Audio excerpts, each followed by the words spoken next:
Tinuturo sa atin ang disiplina, respeto at tamang pag-uugali sa lahat ng aspeto ng buhay. Kasama na rito ang relasyon sa kababaihan. Ang pagiging isang stoic ay hindi nangangahulugan ng pagiging malamig o walang emosyon. Sa halip, ito ay isang paraan ng pamumuhay na nakasentro sa disiplina, lohika at kontrol sa sarili.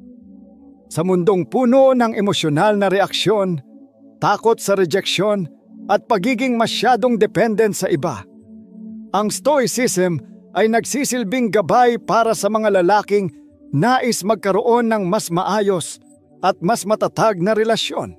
Hindi lamang sa kababaihan, kundi sa lahat ng aspeto ng buhay. Ayon sa mga Stoic philosopher tulad nina Marcus Aurelius, Seneca at Epictetus, ang buhay ay hindi dapat ginagabayan ng matinding emosyon o panlabas na opinyon ng iba. Sa halip, dapat itong nakabatay sa prinsipyo ng virtue, karunungan, katarungan, pagtitimpi at katapangan. Kung ilalapat natin ito sa relasyon, malalaman natin na maraming bagay ang ginagawa ng mga lalaki na hindi lamang nakakasira sa kanilang sariling karakter, kundi nakakaapekto rin sa kanilang relasyon sa mga babae. Halimbawa, maraming lalaki ang naghahanap ng validation mula sa kababaihan. Iniisip nila na ang kanilang halaga ay nakabatay sa kung paano sila tinatrato ng iba, lalo na ng isang romantikong partner. Ngunit sa Stoicism, tinuturo sa atin na ang tunay na halaga ng isang tao ay hindi nanggagaling sa labas.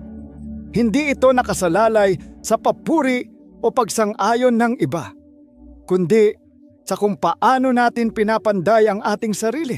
Isa pang karaniwang pagkakamali ng mga lalaki ay ang pagiging masyadong attached sa isang babae, hanggang sa puntong nawawala na ang kanilang sariling pagkatao. Nawawala ng sariling pangarap, direksyon at layunin sa buhay dahil mas inuuna ang relasyon kaysa sa sarili nilang pag-unlad. Sa pananaw ng isang Stoic, hindi ito tamang pag-uugali. Dapat nating matutunang panatilihin ang ating inner strength at manatiling tapat sa ating misyon sa buhay. Dahil dito, mahalagang maintindihan na ang Stoicism ay hindi lamang tungkol sa pagiging matibay sa harap ng pagsubok, kundi pati na rin sa tamang pakikitungo sa ibang tao, lalo na sa kababaihan. Hindi ito tungkol sa pagiging dominante o pagiging walang pakialam, kundi sa pagpapanatili ng respeto, pagpigil sa hindi kinakailangang emosyon, at pagiging isang lalaking may kontrol sa sarili. Narito ang 8 bagay na hindi dapat gawin ng isang lalaki sa isang babae, ayon sa mga prinsipyong Stoic. Una, huwag magpaapekto sa emosyon sa harap ng babae. Sa Stoicism, isang pangunahing aral ang kakayahang kontrolin ang sariling emosyon.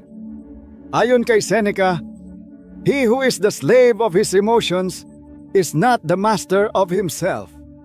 Ibig sabihin, kapag hinayaan mong kontrolin ka ng iyong emosyon, galit, selos, takot, o kahit labis na saya, hindi ikaw ang may hawak ng iyong buhay.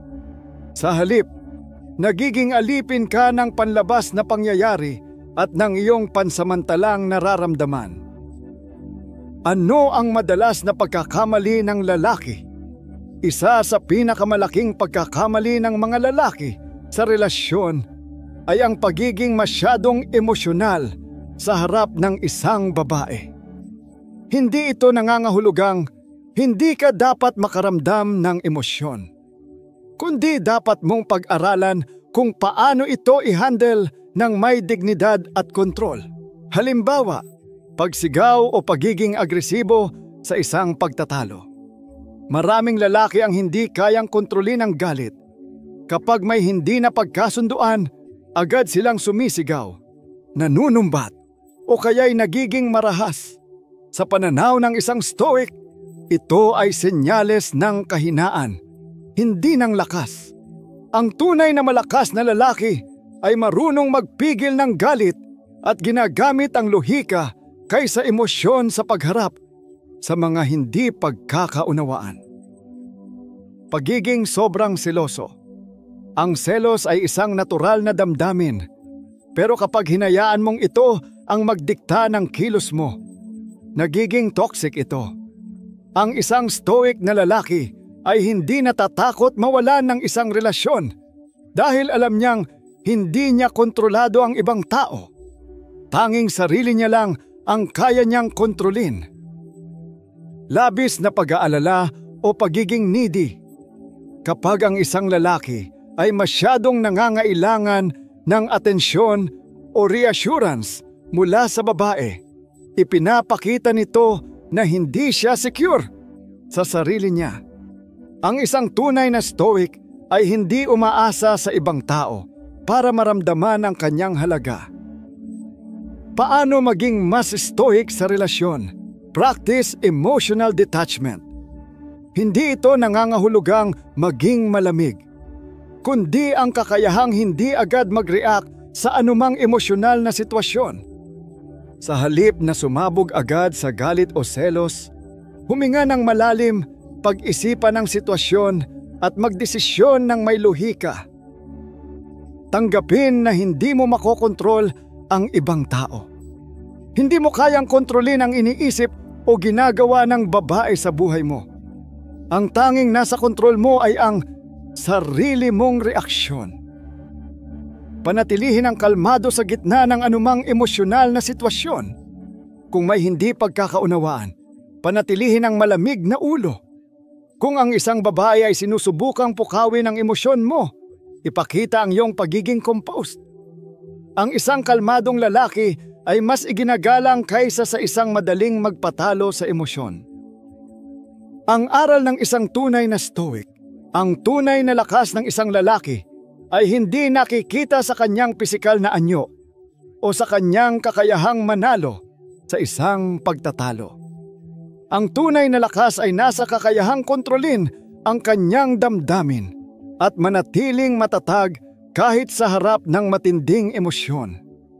Ang isang Stoic ay hindi natitinag ng selos, hindi napapadala sa galit, at hindi sumusuko sa emosyonal na kahinaan.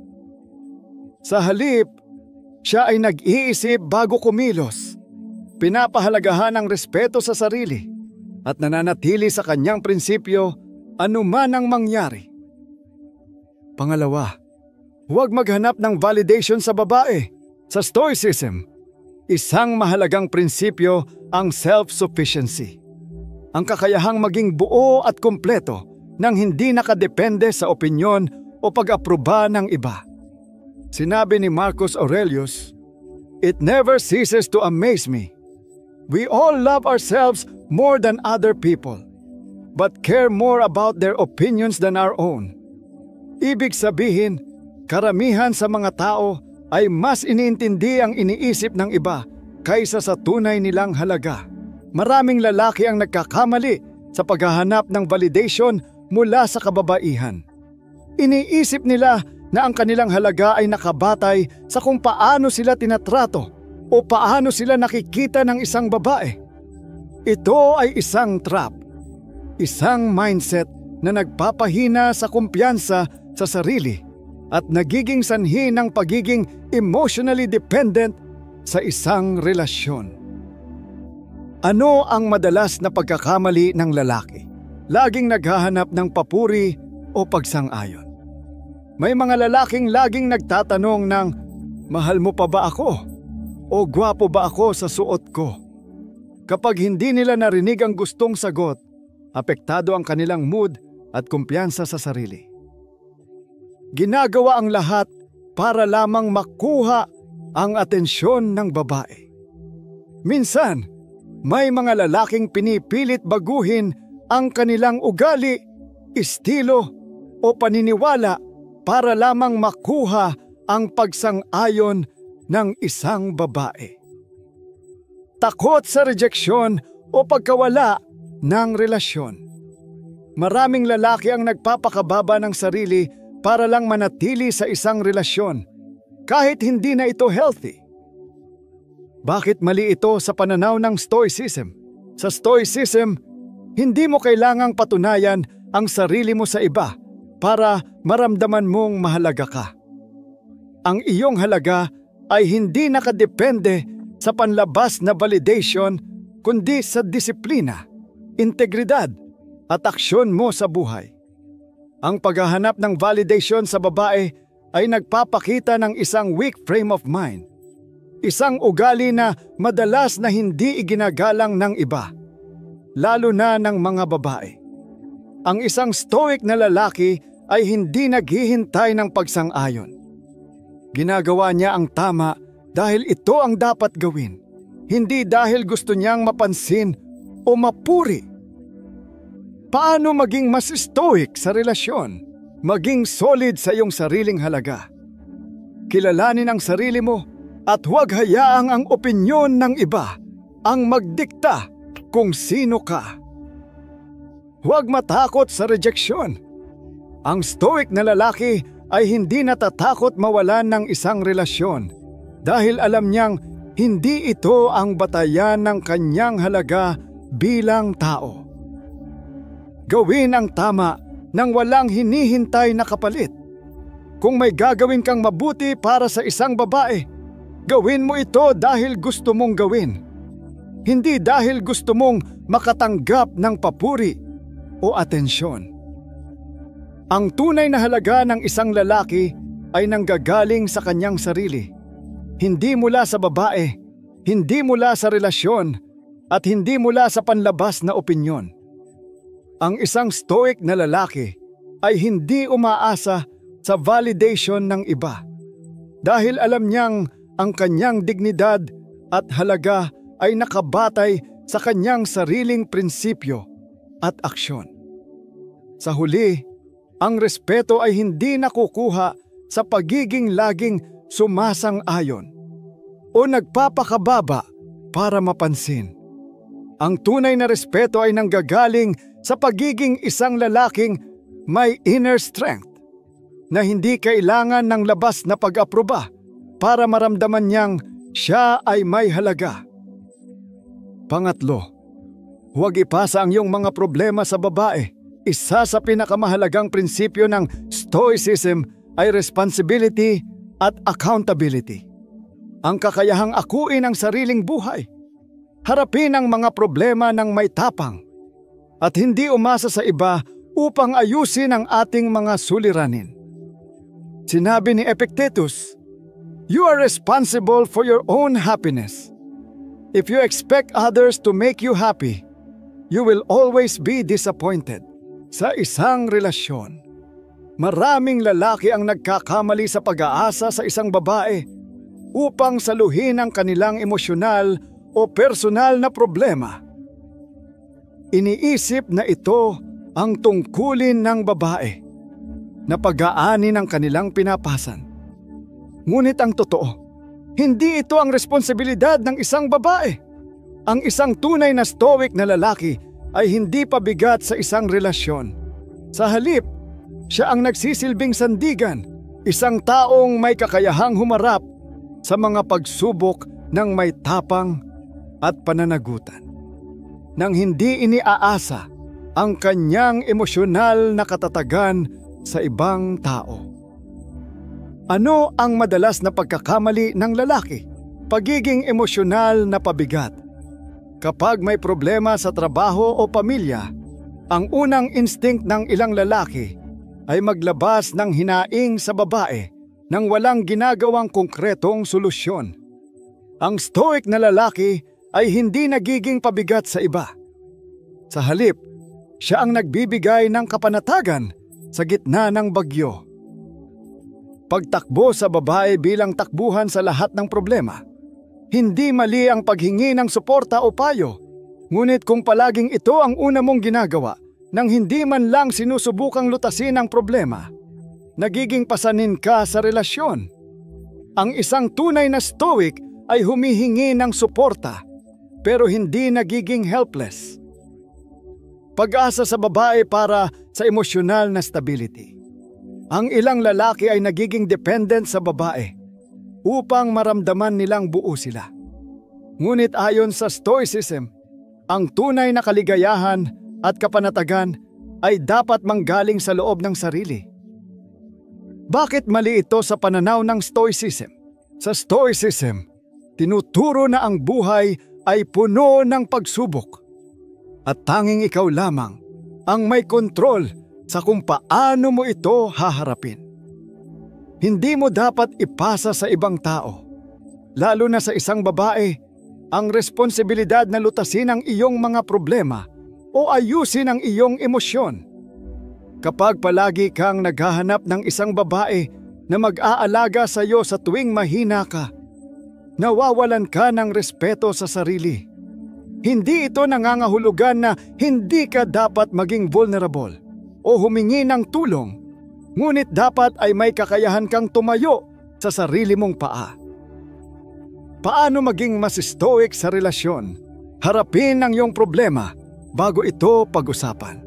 Kapag may problema ka sa buhay, subukan mong maghanap muna ng solusyon bago ito ilapit sa iba. Hindi ka dapat dumulog sa isang babae nang hindi man lang iniisip kung paano mo haharapin ang sitwasyon. Maging matibay sa gitna ng pagsubok. Ang isang stoic ay hindi madaling natitinag ng mga hamon ng buhay. Hindi mo kailangang maging walang emosyon, ngunit dapat mong ipakita na kaya mong magpakatatag sa harap ng problema. Huwag gawing emotional crutch ang isang babae. Ang isang babae ay hindi therapist, hindi savior, at hindi emotional punching bag. Kung may pinagdadaanan ka, huwag gawing responsibilidad ng isang babae na akuin ito para sa iyo. Ang isang tunay na stoic na lalaki ay hindi isang pabigat, kundi isang haligi ng lakas at kapanatagan. Ang kanyang lakas ay hindi nagmumula sa paghingi ng awa o validation, kundi sa kanyang kakayahang harapin ang buhay ng may tapang at pananagutan. Sa halip na ipasa ang iyong problema sa isang babae, magsikap kang maging isang lalaki na kayang humarap sa anumang pagsubok. Ang isang babae ay maaaring maging katuwang, ngunit hindi siya ang iyong tagapagligtas. Ikaw mismo ang may pananagutan sa iyong buhay, at iyon ang nagpapakita ng tunay na lakas ng isang stoic. Pang-apat, huwag ituring ang babae bilang sentro ng buhay mo. Sa Stoicism, isang mahalagang prinsipyo ang autarkeia o self-sufficiency. Ang kakayahang maging buo at matatag nang hindi umaasa sa isang partikular na tao o relasyon. Sinabi ni Marcus Aurelius, "A man's worth is no greater than the worth of his ambitions." Ibig sabihin, ang halaga ng isang lalaki ay hindi nasusukat sa kanyang relasyon, kundi sa kanyang layunin sa buhay. Maraming lalaki ang nagkakamali sa pag-aakala na ang isang relasyon, lalo na sa isang babae, ay dapat gawing sentro ng kanilang mundo. Ginagawa nilang pangunahing layunin ang pagpapasaya sa kanilang partner. Minsan sa puntong nakakalimutan na nila ang sarili nilang mga pangarap, prinsipyo at pagkatao. Sa pananaw ng Stoicism, ito ay isang mapanganib na mindset. Isang mindset na naglalagay ng isang lalaki sa isang mahina at dependent na posisyon. Ano ang madalas na pagkakamali ng lalaki? Nawawalan ng sariling pangarap at direksyon. Kapag ang isang lalaki ay masyadong nakafocus sa kanyang relasyon, minsan ay napapabayaan niya ang sarili niyang ambisyon. Mas inuuna niya ang kagustuhan ng babae kaysa sa kanyang sariling personal growth. Nagiging masyadong dependent sa relasyon para sa kasiyahan. Kapag ang isang lalaki ay walang sariling layunin sa buhay, nagiging dependent siya sa isang babae para sa kanyang emotional well-being. Ito ay nagiging sanhi ng pagiging clingy, needy, at insecure. Mga ugali na hindi iginagalang sa isang stoic na pananaw. Hindi kayang tumayo sa sariling paa kapag nawala ang relasyon. Ang isang stoic na lalaki ay handang harapin ang realidad ng buhay. Kasama na ang posibilidad ng pagkawala ng isang relasyon. Kapag ginawa mong sentro ng buhay mo ang isang babae, mawawalan ka ng direksyon kung sakaling magwakas ang relasyon. Bakit mali ito sa pananaw ng Stoicism? Ayon sa Stoic philosophy, hindi natin makokontrol ang ibang tao, kasama na ang ating partner. Ang isang relasyon ay maaaring magtagal, ngunit maaari rin itong magbago o matapos. Kapag ibinuhos mo ang lahat ng iyong oras at enerhiya sa isang relasyon at ginawa mo itong pangunahing layunin ng iyong buhay, inilalagay mo ang iyong sarili sa isang napakahinang posisyon. Ang isang stoic na lalaki ay may sariling layunin sa buhay. Isang misyon na hindi nakadepende sa isang babae o sa relasyon. Siya ay may direksyon, disiplina at paninindigan anuman ang mangyari sa kanyang love life. Paano maging mas stoic sa relasyon? Magtakda ng personal na layunin. Ano ang gusto mong maabot sa buhay? Ano ang misyon mo? Ang relasyon ay bahagi lamang ng buhay, hindi ang kabuuan nito. Panatilihin ang sariling pagkatao at interes. Huwag kalimutan ang iyong mga hilig, pasyon at prinsipyo kahit nasa isang relasyon ka. Maging handa sa anumang pagbabago. Ang isang stoic ay hindi natatakot sa pagkawala ng isang relasyon dahil alam niyang mayroon siyang sariling landas na dapat tahakin. Ang isang tunay na stoic na lalaki ay hindi ginagawang sentro ng kanyang mundo ang isang babae. Sa halip, siya mismo ang bumubuo ng kanyang sariling mundo. Isang mundo na puno ng layunin, aksyon, at tunay na kahulugan. Ang relasyon ay isang mahalagang bahagi ng buhay. Ngunit hindi ito dapat maging dahilan para mawala ang sarili mong pagkatao. Magkaroon ng sariling misyon, panatilihin ang iyong dignidad, at huwag hayaang ang iyong kaligayahan ay nakadepende sa isang tao lamang. Panglima, huwag ipagmalaki ang kayamanan para lang makakuha ng pansin. Isa sa mga pangunahing aral ng Stoicism ay ang hindi pagkakapit sa materyal na bagay. Sinabi ni Seneca, "It is not the man who has too little, but the man who craves more. That is poor." Sa madaling salita, ang tunay na kahirapan ay hindi kakulangan sa yaman, kundi ang pagiging alipin ng mga bagay na panlabas at materyal. Sa modernong mundo, maraming lalaki ang gumagamit ng kayamanan bilang paraan upang makuha ang atensyon ng kababaihan. Ang mamahaling kotse, mamahaling damit, o pagyayabang sa social media ng kanilang lifestyle ay nagiging pangunahing estratehiya upang maging kaakit-akit. Ngunit sa pananaw ng Stoicism, ito ay isang mababaw at hindi matibay na pundasyon ng pagpapahalaga sa sarili. Ano ang madalas na pagkakamali ng lalaki? Pagyayabang ng yaman para lang makuha ang atensyon.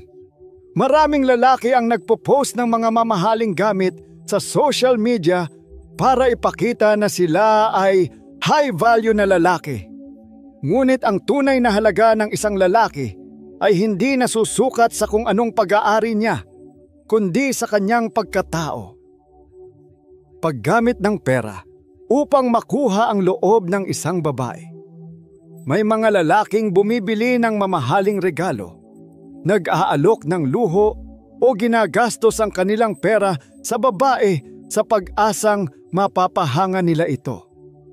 Ang problema, kapag ang isang babae ay na-attract lamang sa yaman, hindi siya talagang naaakit sa iyo bilang tao, kundi sa kung anong makukuha niya mula sa iyo. Pagkakaroon ng ilusyon na ang pera ay katumbas ng respeto. Ang ilang lalaki ay naniniwala na kung marami silang pera, automatikong igagalang sila ng iba. Ngunit sa Stoicism, ang tunay na respeto ay nanggagaling sa iyong integridad, hindi sa dami ng pera sa iyong bank account. Bakit mali ito sa pananaw ng Stoicism? Sa Stoicism, ang material na bagay ay pansamantala lamang. Ang tunay na yaman ay hindi matatagpuan sa pera, ari-arian, o anumang panlabas na bagay. Sa halip, ito ay nasa iyong pagkatao. Kung paano ka mag-isip, kung paano ka kumilos, at kung paano mo hinaharap ang buhay. Kung ang isang lalaki ay kailangan pang ipagyabang ang kanyang kayamanan upang makuha ang atensyon ng isang babae, nangangahulugan ito na hindi sapat ang kanyang pagkatao upang gawin ito sa pamamagitan ng kanyang ugali at prinsipyo. Ang isang tunay na stoic na lalaki ay hindi nangangailangan ng material na bagay upang patunayan ang kanyang halaga. Paano maging mas stoic sa relasyon? Ituon ang iyong atensyon sa iyong pagkatao, hindi sa iyong ari-arian. Sa halip na pagandahin ang panlabas mong imahe gamit ang pera, pagandahin mo ang iyong panloob na katangian, disiplina, integridad, at tapang. Maging mapagpakumbaba kahit mayaman. Kung mayaman ka, huwag mo itong gawing sentro ng iyong personalidad. Ang tunay na makapangyarihang tao ay hindi kailangang ipagsigawan ang kanyang kayamanan. Huwag umasa sa pera para makuha ang respeto ng iba. Ang tunay na respeto ay nakukuha sa pamamagitan ng aksyon, hindi sa pamamagitan ng pera. Ang isang stoic na lalaki ay hindi kailangang ipagmalaki ang kanyang kayamanan para lang mapansin. Alam niya na ang tunay na yaman ay nasa kanyang karakter, ang kanyang disiplina, kakayahang magkontrol ng sarili, at kakayahang harapin ang buhay ng may dignidad. Kung tunay kang may halaga, hindi mo kailangang ipagyabang ito. Ang respeto at paghanga ng iba ay hindi dapat makuha sa pamamagitan ng pera, kundi sa pamamagitan ng iyong pagiging isang matibay, maaasahan at marangal na tao. Pang-anim, huwag matakot mawala ang babae sa buhay mo. Sa Stoicism, isa sa pinakamahalagang konsepto ang impermanence. Ang katotohanang walang anumang bagay sa mundo ang permanente. Lahat ay nagbabago, nagwawakas at lumilipas. Sinabi ni Marcus Aurelius, "Loss is nothing else but change, and change is nature's delight." Ibig sabihin, ang pagkawala ay bahagi lamang ng natural na takbo ng buhay at dapat natin itong yakapin ng may dignidad, hindi takot. Sa relasyon, maraming lalaki ang natatakot sa posibilidad na mawala ang babaeng kanilang iniibig. Dahil dito, ginagawa nila ang lahat upang mapanatili ang relasyon, kahit na ito ay hindi na malusog, kahit na nawawala na ang respeto sa sarili, at kahit na hindi na ito makatwiran. Ngunit ayon sa Stoicism, ang isang tunay na lalaking may paninindigan ay hindi kumakapit sa takot. Sa halip, tinatanggap niya ang realidad ng may tapang. Ano ang madalas na pagkakamali ng lalaki? Takot na takot maiwan, kaya ginagawa ang lahat kahit hindi na tama. May mga lalaking pinapalampas ang masamang pagtrato ng kanilang partner dahil natatakot silang maiwan. Minsan, ang takot na ito ay nagiging dahilan upang mawalan sila ng dignidad at ipagpalit ang kanilang prinsipyo para lang mapanatili ang relasyon. Nagiging dependent sa babae para sa sariling kaligayahan. Kapag ang isang lalaki ay umaasa sa isang babae para sa kanyang emotional stability, nagiging mahina siya at madaling manipulahin. Hindi niya napapansin na sa sobrang takot niyang mawala ang babae, unti-unti niyang nawawala ang sarili niya. Pagsasakripisyo ng sariling respeto para lang manatili sa relasyon. Ang isang stoic na lalaki ay may mataas na respeto sa sarili. Kung ang isang relasyon ay hindi na nagbibigay ng kapayapaan, hindi siya magpapakumbaba ng sobra para lang manatili rito. Bakit mali ito sa pananaw ng Stoicism? Ayon sa Stoicism, ang buhay ay puno ng pagbabago. Ang isang relasyon ay maaring magtagal, ngunit maari rin itong magwakas. Ang isang lalaking may tamang kaisipan ay hindi natatakot sa pagkawala. Sa halip, tinatanggap niya ito bilang isang bahagi ng buhay. Kapag hinayaan mong ang takot sa pagkawala ay kontrolin ang iyong kilos, nawawala ang iyong kakayahang magdesisyon ng tama. Sa halip na gumawa ng aksyon batay sa lohika at dignidad, nagiging alipin ka ng iyong emosyon. At ito ang dahilan kung bakit maraming lalaki ang nauuwi sa toxic relationships dahil hindi nila kayang tanggapin na minsan ang tamang gawin ay ang bumitaw. Paano maging mas stoic sa relasyon? Tanggapin na walang permanente. Kahit gaano pa kaayos ang isang relasyon, hindi mo ito kailanman tunay na pag-aari. Ang lahat ng bagay ay may hangganan at ang pagyakap sa katotohanan ito ang nagbibigay sa iyo ng tunay na kalayaan. Maging buo bilang sarili mong tao. Huwag umasa sa isang relasyon para sa iyong kaligayahan. Hanapin ang layunin mo sa buhay na hindi nakasalalay sa ibang tao. Maging handa sa anumang pagbabago. Ang isang stoic ay hindi natatakot sa pagkawala dahil alam niyang anumang bagay na nawala ay may kapalit na bagong oportunidad.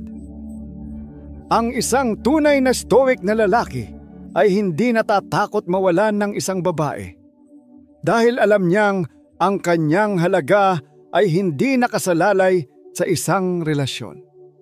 Hindi siya kumakapit sa takot. Sa halip, tinatanggap niya ang realidad ng may tapang. Kung ang isang relasyon ay dapat matapos, hindi siya nagmamakaawa o nagpapakumbaba ng labis. Sa halip, tinatanggap niya ito ng may dignidad dahil alam niyang may mas malalim pang dahilan sa bawat pagbabago sa buhay. Sa halip na matakot, dapat mong tanungin ang sarili mo. Ikaw ba ay isang lalaking may prinsipyo o isang lalaking alipin ng takot? Pampito, huwag makipagtalo ng walang halaga. Isa sa pinakamahalagang aral ng Stoicism ay ang kontrolin lamang ang mga bagay na nasa iyong kapangyarihan at hayaan ang mga hindi mo kayang baguhin. Sinabi ni Epictetus, if someone succeeds in provoking you, realize that your mind is complicit in the provocation. Ibig sabihin, kapag nakuha ng ibang tao ang iyong atensyon at emosyon sa isang walang kabuluhang argumento, ikaw ang talo. Sa relasyon, maraming lalaki ang hindi mapakali hanggat hindi sila nananalo sa isang pagtatalo. Iniisip nila na dapat nilang patunayan ang kanilang punto kahit wala nang saysayang diskusyon. Ngunit ayon sa Stoicism, ang tunay na lalaking may paninindigan ay hindi nakikipagtalo ng walang halaga. Alam niya kung kailan dapat magsalita at kailan mas mainam na manahimik. Ano ang madalas na pagkakamali ng lalaki? Laging gustong manalo sa argumento. May mga lalaking hindi makakatulog hanggat hindi nila napapatunayan na tama sila sa isang pagtatalo, kahit na ito ay isang maliit na bagay lamang. Minsan, mas mahalaga pa sa kanila ang panalo kaysa sa kapayapaan ng relasyon. Nakikipagtalo sa emosyonal na paraan. Kapag nadadala ng emosyon sa gitna ng pagtatalo, nawawala ang kontrol sa sarili. Ang isang stoic na lalaki ay hindi nagpapadala sa bugso ng damdamin. Sa halip, pinag-iisipan niyang mabuti kung sulit bang ipagpilitan ang kanyang pananaw. Pinapatagal ang diskusyon kahit wala ng solusyon. Minsan, may mga issue na hindi kailangang pag-awayan. Ang stoic na lalaki ay hindi mag-aaksaya ng oras sa mga walang saysay na argumento, lalo na kung ito ay hindi na magdadala ng positibong resulta. Bakit mali ito sa pananaw ng Stoicism? Ayon sa Stoicism, hindi lahat ng laban ay dapat ipaglaban. May mga bagay na hindi natin kayang kontrolin. Kasama na rito ang opinyon ng ibang tao. Kung ang isang babae ay may paniniwalang iba sa iyo, hindi mo kailangang pilitin siyang magbago ng pananaw. Hindi mo rin kailangang patunayan na ikaw ang tama sa lahat ng pagkakataon. Ang sobrang pakikipagtalo ay nagpapakita ng kakulangan sa self-control. Ang isang tunay na stoic ay hindi nasasayang ang kanyang oras sa walang kabuluhang diskusyon. Pinipili niyang ipunin ang kanyang enerhiya para sa mas mahahalagang bagay sa buhay. Paano maging mas stoic sa relasyon? Piliin ang laban na karapat-dapat ipaglaban. Tanungin ang sarili, makakatulong ba ito sa relasyon o ito ay isang walang kwentang pagtatalo lamang? Huwag makipagtalo dahil lang sa pride. Ang stoic na lalaki ay hindi ipinagpipilitan ang kanyang sarili para lamang mapatunayan na siya ang tama. Matutong manahimik at hayaang lumipas ang sitwasyon. Minsan, ang pinakamatalinong gawin ay hindi makipag-away, kundi hayaan na lamang at magpatuloy sa mas mahahalagang bagay. Ang isang stoic na lalaki ay hindi nakikipagtalo para lang mapatunayan ang kanyang sarili. Alam niya kung kailan dapat magsalita at kailan mas mainam na manahimik. Hindi siya nagsasayang ng oras at enerhiya sa walang kabuluhang diskusyon. Ang tunay na tagumpay ay hindi ang manalo sa bawat argumento, kundi ang magkaroon ng katahimikan at kapanatagan sa kabila ng hindi pagkakaintindihan. Sapagkat sa huli, ang karunungan ay hindi sa dami ng salitang iyong binitawan, kundi sa kakayahang piliin kung alin ang tunay na mahalaga. Pangwalo, huwag kalimutan ang iyong sariling layunin sa buhay. Sa Stoicism, mahalaga ang pagkakaroon ng telos, ang layunin o misyon sa buhay. Sinabi ni Marcus Aurelius, "Waste no more time arguing what a good man should be. Be one." Ibig sabihin, sa halip na sayangin ang oras sa mga bagay na walang kabuluhan, dapat mong ituon ang iyong enerhiya sa kung ano ang tunay na mahalaga, ang iyong misyon, prinsipyo at paglago bilang isang tao. Sa relasyon, maraming lalaki ang nawawalan ng direksyon dahil masyado nilang inuuna ang kanilang partner kaysa sa kanilang sariling buhay.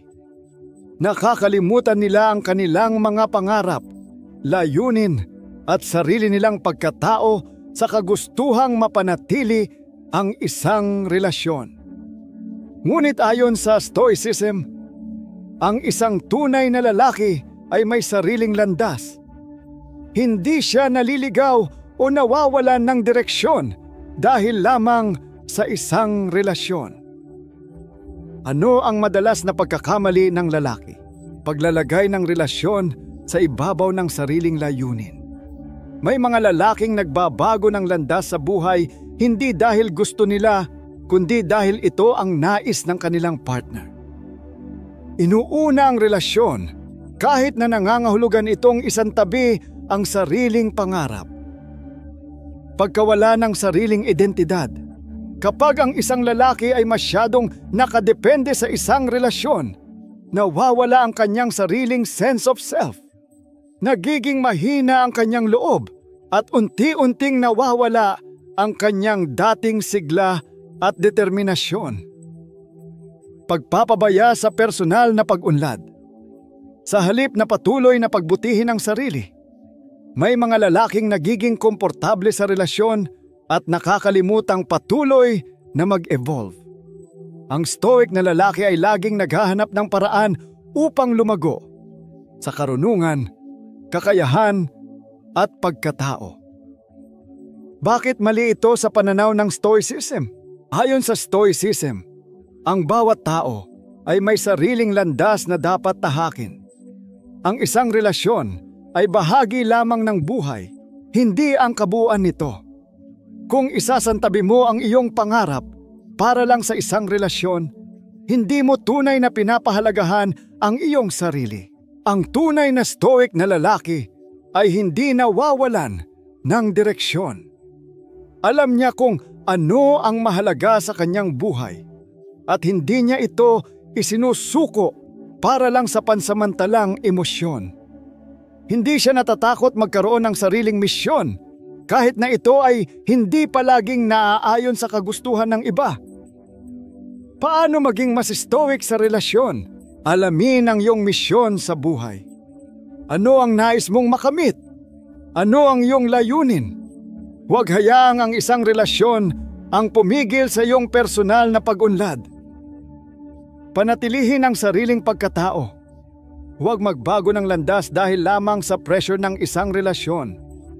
Manatiling tapat sa iyong prinsipyo. Patuloy na paunlarin ang sarili.